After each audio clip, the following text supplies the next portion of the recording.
Rockstar stayed quiet, but the needle still moved. Take-Two restated the exact date for GTA 6 right there in the investor slides. The age check system for GTA Online stepped from code strings to real menus. Price talk fired up again because analysts love the $100 headline, and PC is still to be announced. Let's go through what changed, what did not, and what to actually watch for next.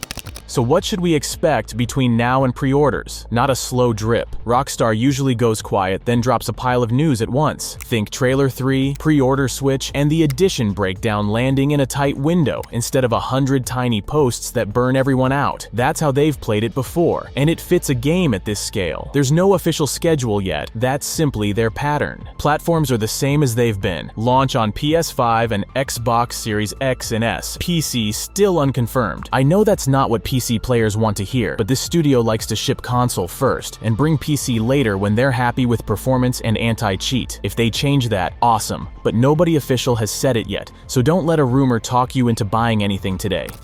Here's the update everyone glosses over because it isn't flashy, but it's actually important. Rockstar is building age verification into GTA Online, and that sets the stage for how GTA 6's online will run from day one. This started as code strings dug up by Tez 2. Then a few days later, we saw preview images of the menus, and nope, it's not a meme. These are real in-game screens. They mention verifying your age to access online features, and even list stuff that can be gated. Online access itself, text chat, phone texts, and Snapmatic uploads. The rollout looks regional, and the UK is likely first because of the Online Safety Act. Sites covering the leak keep tying it to that law, and some of them even say the UK version could require an ID check or similar assurance. Whether it's ID or a third-party age check, the point is the same. If you're underage in a region that enforces it, certain features, or the whole online mode, might be blocked until you verify. This is about compliance, not Rockstar suddenly deciding to be strict for fun, and if they wire this into Social Club now, it's one switch they can reuse for GTA 6 Online later. That's just common sense. One quick service announcement so nobody gets scammed.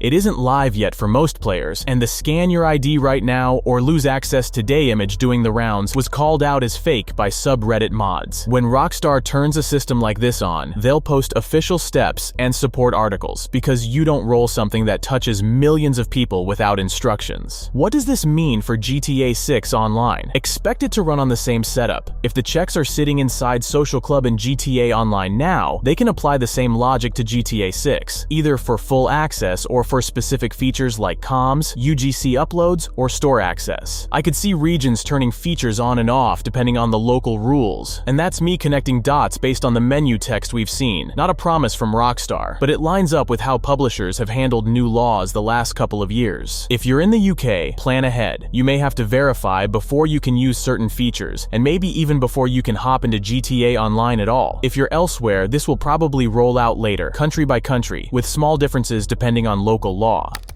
Let's talk money, because the $100 headline is back. That number came from analysts like Michael Pachter, who said he expects GTA 6 to be $100 and also tossed out big revenue estimates. That's a prediction, not an announcement. Useful for conversation, not something you can put in a thumbnail as fact. During the question and answer portion of Take-Two's August call, Strauss Zelnick was asked about pricing and said, "I think our approach may be a little bit different. We believe that any consumer experience is the intersection of the thing itself and what you paid for the thing, so our goal is to vastly exceed expectations. We want to put out the best entertainment on earth, and we want to deliver more value than what we charge for." In a separate interview published alongside the call, he declined to name a price for GTA 6 and added, "We've had variable pricing at the company forever." Now here's why I still think the standard edition lands at $70, and the big money is in Deluxe and Ultimate. From the same company this week, we got a clear example. Borderlands 4 is confirmed at $70 for the base game. That's not GTA, but it shows where their head is at on everyday pricing while still leaving room for pricier tiers. So yeah, $100 base is possible, I just wouldn't put my house on it. Expect $70 standard, then deluxe or ultimate options at $100 and up, probably with exclusive vehicles and clothes, boosters, early access windows, or online bonuses. When pre-orders hit, this debate ends in 5 minutes. History also helps. Rockstar has packed premium editions before, 2004. GTA 5 launched with a $80 special edition and a $150 collector's edition in 2013. Red Dead Redemption 2 did $80 special and $150 ultimate in 2018. So if you're trying to guess where GTA 6 lands, think standard at normal next-gen price, and at least 2 fancy tiers above it. Again, that's history, not a leak, but it's a strong guide for how Rockstar likes to structure the shelf. And if GTA 6 really lands at $100, I'm still okay with that. It's the biggest entertainment product on the planet, built for years by a huge team, and it will probably eat every other launch around it. If any studio has the leverage to push past the usual 70, it's Rockstar,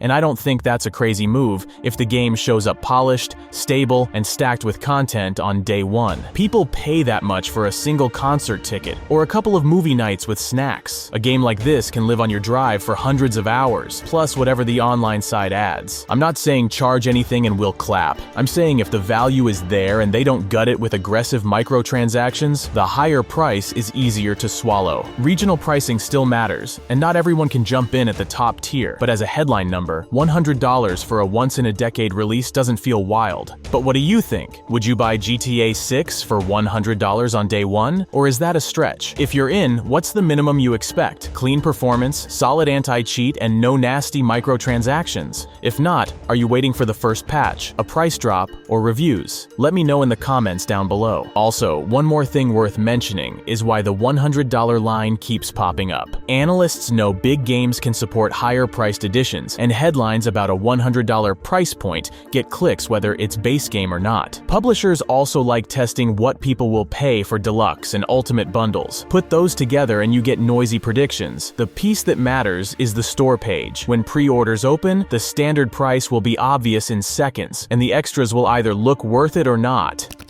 We also have a quick Laszlo update. In a recent interview, he said he doubts he'll be in GTA 6, which tracks since he left Rockstar in 2020 and now works with Dan Houser at Absurd Ventures. If you've played the older games, you know his vibe. Call-in bits that start normal and end messy, fake ads that punch holes in whatever's trending. What is the rock and roll lifestyle? A leather jacket? Long hair? Waking up with mystery bruises and a nasty itch?